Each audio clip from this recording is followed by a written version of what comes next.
my worst enemy. The flesh that's covering me brings me down to my knees.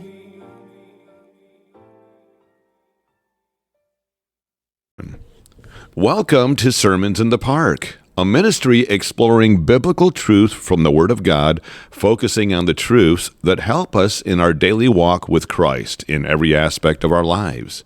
Now, here is your Reverend, Jamie McCaskill. Hello, brothers and sisters, and welcome back to an all-new Sermons in the Park. As always, I am your Reverend Jamie McCaskill. Now, this sermon will be going up Wednesday night, but I've recorded it, before then. But I kind of felt would be nice to release one for a Wednesday night. When I grew up in the Church of God in Jonesville, we would go to church on Sunday morning, Sunday night, and then there was other little meetings and things that happened, along the week. But we would have the Sunday morning, Sunday night. Those was important, and then we had the Wednesday service, right? So you had your Sunday service and you had your Wednesday service. So I thought it'd be nice to release this one for a Wednesday service. If I have done one on a Wednesday before, I don't remember, but anyway, that I come from a family of ministers on my father's side. I've talked about that in the past. I had the privilege of growing up knowing my father's uncle. He was a minister known as J.W. Prince. Now, his ministry, he worked in a church, but he also went out on the radio. And even since I moved up here to Ohio, I've had people say that they've heard of Uncle J.W. But then on my mother's side, I think I've talked about this in the past. I've never met him, but my grandfather was first cousins with Jimmy Swaggart, which means I'm third cousins with Jimmy Swaggart.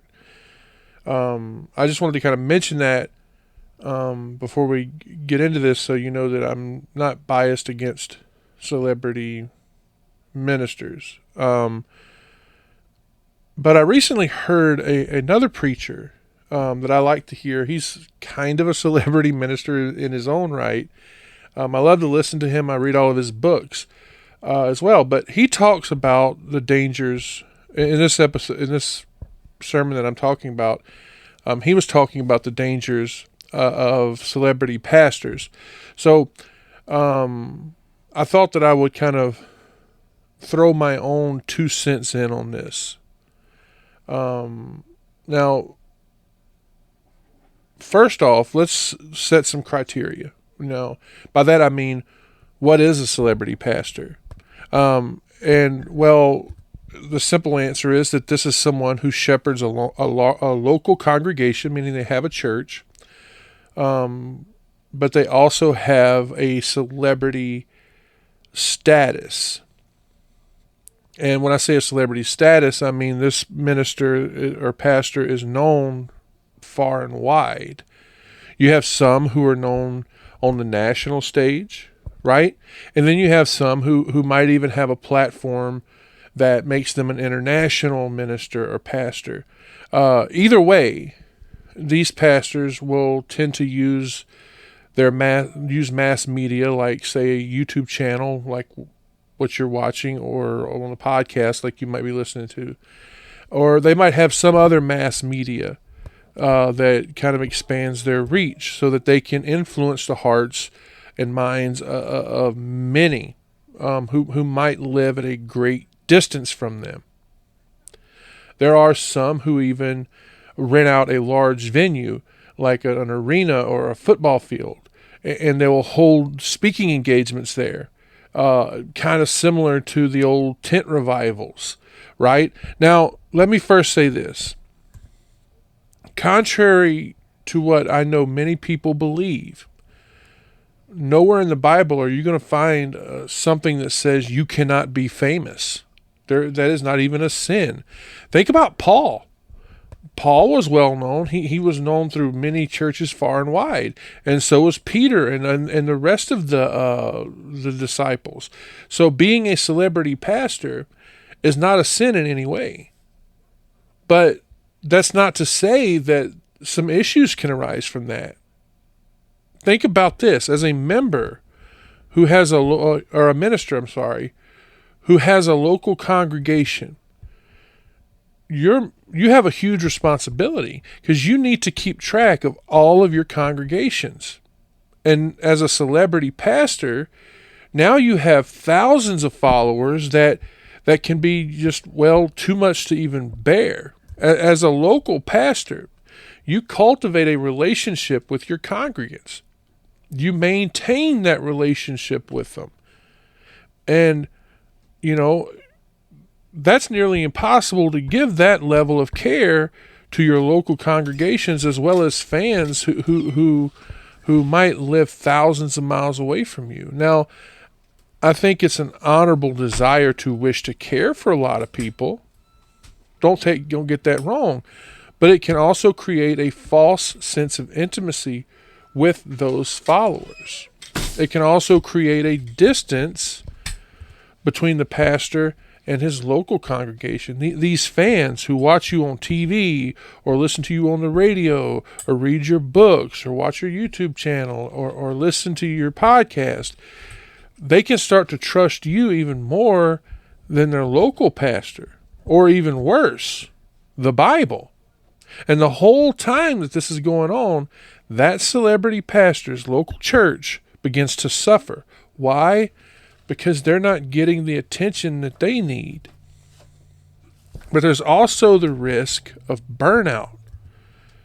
That's why it could be healthier and more realistic if you're a pastor to just focus on the attention, all of your attention and all of your energy on your local congregation and produce resources that'll benefit your local church as well as the masses.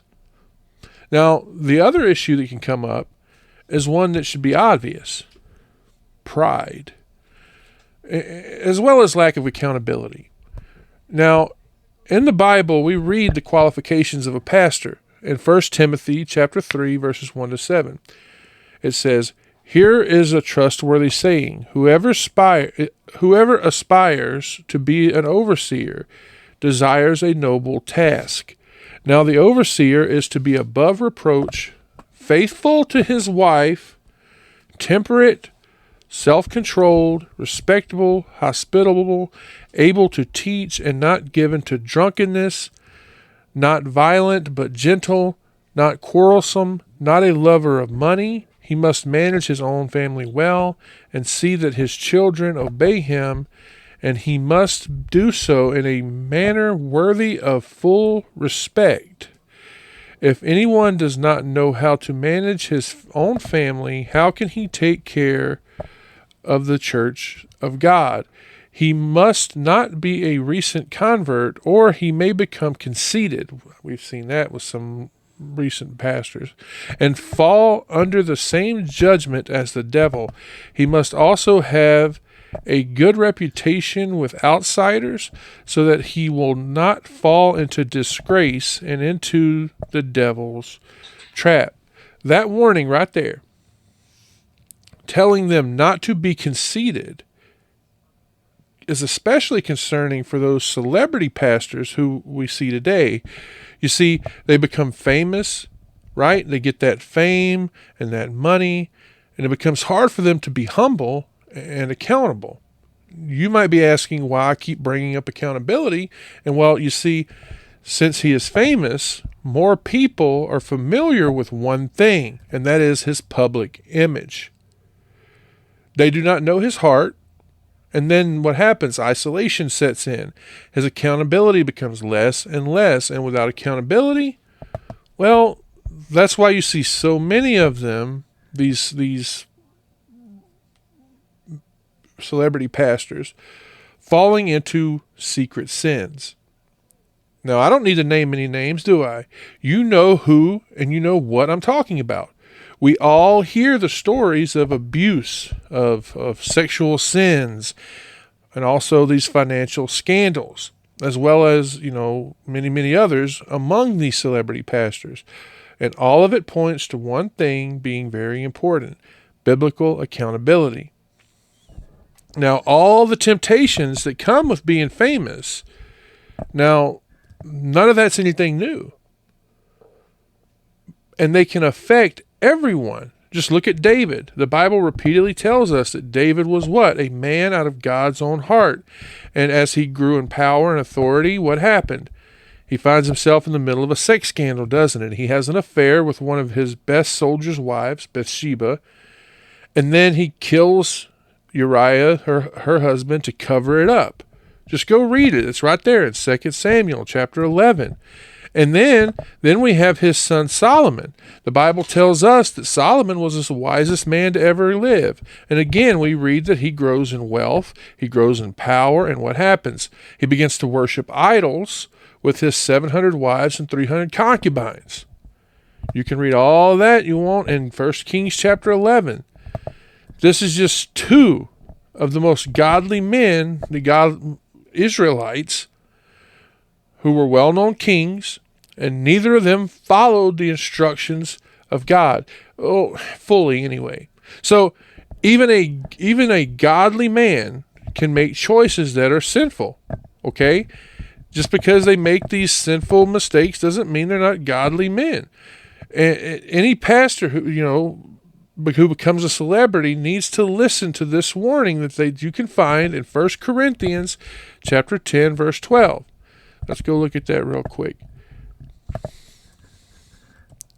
If you think you are standing firm, be careful that you don't fall. As a pastor, I don't care if you're a celebrity or otherwise, the best model that you can have to follow is Jesus Christ. Look what happens in Mark chapter 9. There we see the disciples in an argument. What are they arguing about? They're arguing over who is the greatest. And we see Jesus answer them. Right? In Mark chapter 9, verse 35, Jesus says this, anyone who wants to be first must be the very last and the servant of all. Do you see how right there Jesus is telling us that it's important to combat pride by being what? A true servant. And you should do that daily. If someone is a celebrity pastor, they need to look at their own motives. Why are they doing it? Right? Are they using that platform to make a name great for themselves, or are they doing it to make Jesus' name great?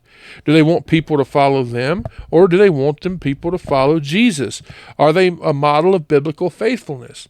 If they ask themselves honest questions like these, they can protect their heart from pride. I feel that a pastor should make his priority his local church. He should be accountable to them. He needs to be humble. He should acknowledge that the platform that he has is a gift from God, a gift to him that exists for God's glory and God's glory alone.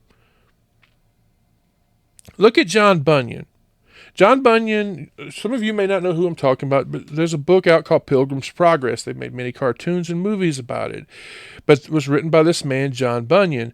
Now, in a way, John Bunyan in his time was a celebrity pastor, and he understood how deceitful fame can be. Charles Spurgeon wrote a book.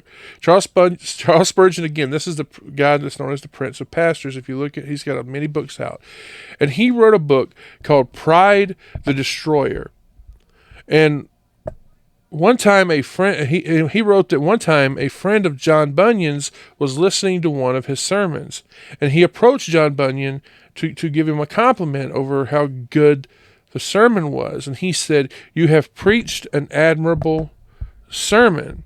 And John Bunyan looks at his friend and says, "You're too late. The devil told me that before I got down the pulpit stairs." Now, you can find this, like I said, this is in Charles Spurgeon's book, The Pride the Destroyer. I will put down below. I'll write that out. You can, if you want to go look the book up. Good book. I read it online. You can actually find it just through a Google search for the book title. By Charles Spurgeon. But I just wanted, like I said, I wanted to get out something for a Wednesday night sermon. I'm recording this earlier in the week, but I just wanted to get this out for Wednesday. Hopefully I do. I got to remember to upload it. But thank you all for joining me here. I pray the Lord continues to bless and keep you, and I'll see you all soon. I love you. God bless you. You have been listening to Sermons in the Park with Reverend Jamie McCaskill. Be sure to follow us on YouTube, BitChute, and Rumble. And as always, thank you for listening. There's joy for the morning, sinner be still. Earth has no sorrow, heaven can't heal. Earth has no sorrow, heaven can't heal. So lay down your